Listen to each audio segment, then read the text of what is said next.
Thanks for staying with us tonight. Now, Oil Week is underway in Cape Town, where industry role players have been sharing ideas about the future of the industry. The African continent is a big source of fossil fuel deposits. Harnessing the energy potential of this could unlock the continent's economic potential. However, a lot of capital investment is needed given the state of global energy demands, particularly this conflict by Russia in Ukraine and the impact that has had on supply challenges. What are we seeing out of the continent in response to this challenge? Niall Kramer is formerly with Shell and Chevron executive, and he's the former CEO of South African Oil and Gas Alliance. Niall, good evening to you. Thank you so much for making time for us. So an interesting and a timely conversation for us to be having as a continent. Are there particular areas where these opportunities in oil and gas exist? Kathy, there's no doubt that Africa is the next frontier. There are significant amounts of especially gas on the continent. And clearly, as you can see through the Ukraine crisis, the world is needing energy at the moment. There have been very big discoveries recently in Namibian waters called Graf and Venus, and then over the past 10, 15 years in Mozambique. South Africa has also had some significant discoveries off the south coast called 11B, 12B, discovered by Total. So there's absolutely no doubt that this is the next frontier. And I guess where your question was going was, is this an answer to the current energy crisis? And the quick answer to that is no. If the government had been doing what it is talking about now, 8 to 10 years ago, we potentially would be in a position to significantly address that crisis and bring our domestic prices down. But, you know, if there is an upside, the minister certainly is saying the right things at the moment. Saying is one thing, doing is another. But, you know, we hope it will flow through into action. But there's no question there are significant potential reserves in our waters and onshore.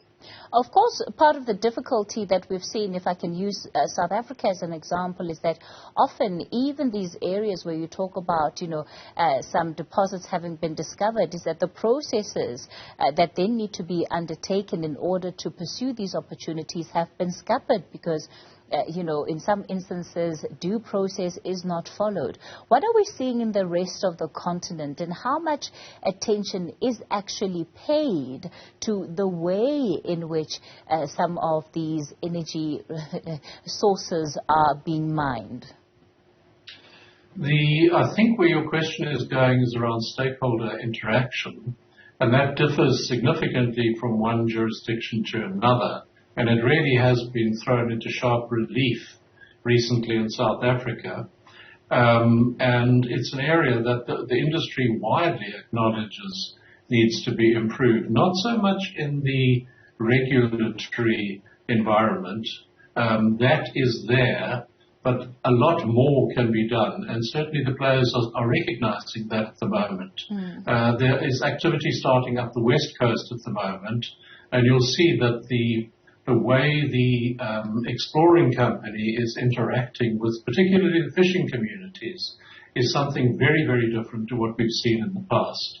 And I think this is important because to the extent that people feel included, their issues are considered, they are taken seriously, it reduces the likelihood of future tensions and disagreements. And we've all seen what's happened up in northern Mozambique.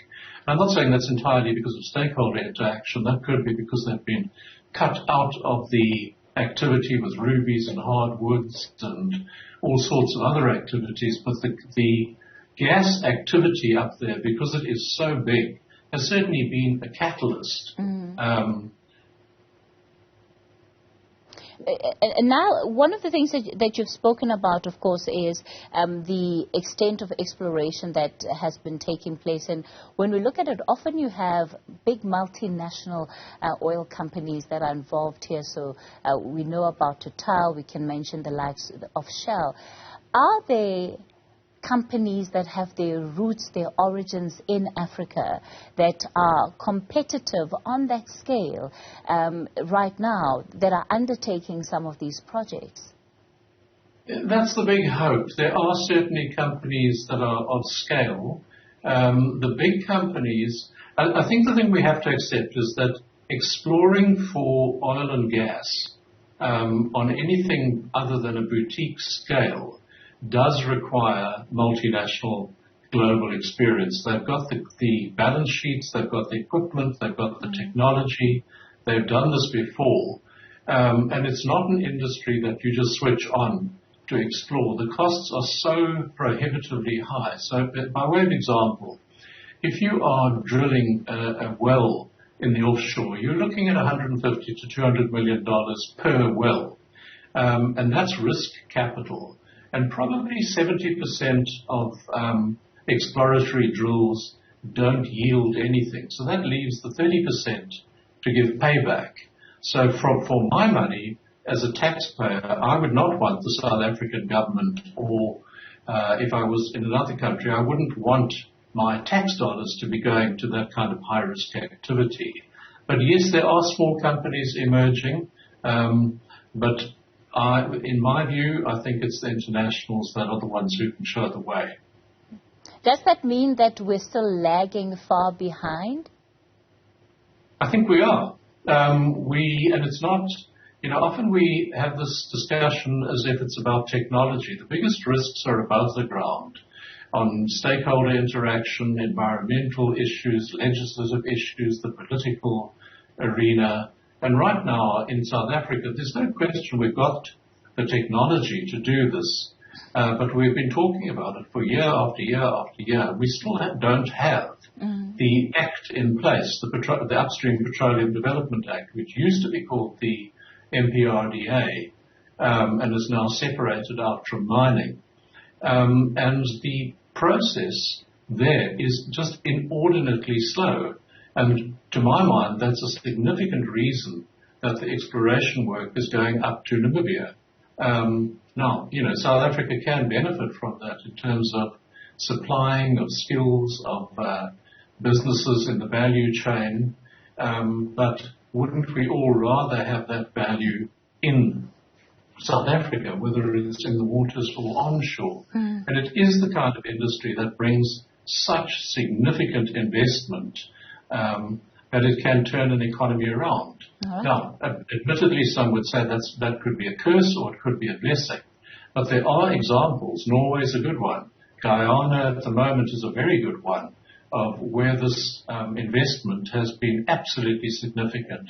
And especially Norway has managed this really, really well. They have some of the world's best skills, and they still have a very, very flourishing fishing industry. All right. And the North Sea is very active, both with seismic and with oil and gas production. Niall, Kramer, we're going to leave it there for tonight. Thanks for coming on and sharing your insights of what's happening in the industry.